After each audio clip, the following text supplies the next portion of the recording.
in between even if she feels better. Hello, അപ്പോൾ ഞാൻ അടുത്ത ദാരിദ്ര്യം പറയട്ടെ. ഇതാണ് ഭാഷാ ദാരിദ്ര്യം. എൻ്റെ വർക്കിൽ എനിക്ക് എപ്പോഴും പറയേണ്ടി വരുന്നൊരു ഡയലോഗാണ് ഞാൻ ആദ്യം പറഞ്ഞത്. അതെന്നെ ഹീയും ഷീയും മാറിപ്പോയാൽ എനിക്ക് വെള്ളി വീഴും ഈ കേട്ടപ്പോൾ. 1.5 കൊല്ലം മുന്നേ നാട്ടിൽ നിന്ന് കയറി വരുമ്പോൾ ആകപ്പാടെയുള്ള സമാധാനം എങ്ങനെയായാലും ഇംഗ്ലീഷ് അതെന്തായാലും ഇമ്പ്രൂവ് ആവും.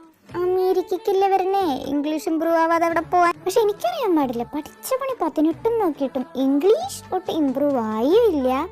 മലയാളം എന്നുണ്ടെങ്കിൽ ഇമ്പ്രൂവ് ആയി ഏതാണ്ട് മലയാള പണ്ഡിതന്മാരൊക്കെ പറയുന്ന ചില വാക്കുകളൊക്കെ ഇപ്പം ഞാൻ പറയും. എല്ലാവരും എന്താ പറഞ്ഞേ, അമേരിക്കയിൽ എത്തിയാൽ മതി, നമ്മൾ അറിയാണ്ട് തന്നെ ലാംഗ്വേജ് ഇമ്പ്രൂവ് ആവും. അത് നമ്മളതിൽ എഫർട്ട് പോലും ഇടണ്ട, തന്നെ ഇമ്പ്രൂവ് ആയി, നല്ലോണം ഇമ്പ്രൂവ് ആയി. ഞാൻ എടുക്കണ ഒരടവുണ്ട്, വെറുതെ നിന്ന് ചിരിക്കുക, എന്ത് കേട്ടാലും ചിരിക്കുക, വെറുതെ ചെറുപുഞ്ചിരി എപ്പോഴും.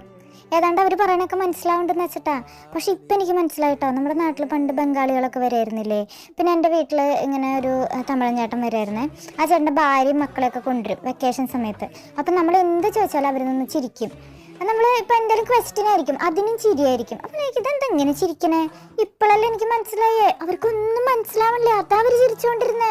ഞാനിപ്പോൾ അങ്ങനെയാ, എന്ത് പറഞ്ഞാലും ചിരിക്കും. ചില അപ്പന്മാരും അമ്മമാരും ഒന്ന് എന്താണ്ടൊക്കെ പറയും, ഞാൻ ചിരിക്കും. ഒരു ദിവസം ഒരു അമ്മാമ്മ ആളുടെ പട്ടിയുടെ എന്തോ മരുന്ന് വാങ്ങാൻ വന്നതാ. ആ മരുന്ന് വാങ്ങാൻ വന്നിട്ട് അപ്പോൾ ഇങ്ങനെ സാധാരണ യൂഷ്വൽ ഞാൻ ചിരിച്ചു. ലാസ്റ്റ് അമ്മാമ്മ പറഞ്ഞത് അമ്മാമ്മയുടെ വേറെ പട്ടി മരിച്ചു പോയി, ചത്തുപോയി എന്നാണ് അമ്മാമ്മ പറഞ്ഞത്. ഞാൻ അപ്പോഴും ചിരിച്ചു നിന്ന്.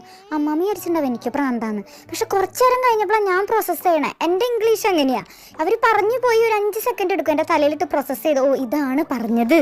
അതുകൊണ്ട് ഇപ്പം എന്താ, മാനേജറിൻ്റെ അടുത്ത് ലീവ് ചോദിക്കില്ല, ബ്രേക്ക് ചോദിക്കില്ല, ഒന്നും ചോദിക്കില്ല. എനിക്ക് എന്താ വെച്ചാൽ എന്തെങ്കിലും തരുന്നുണ്ടേ അത് മതി. അങ്ങോട്ട് ചെന്ന് ഇംഗ്ലീഷ് ചോദിച്ചിട്ട് എനിക്കൊന്നും വേണ്ട.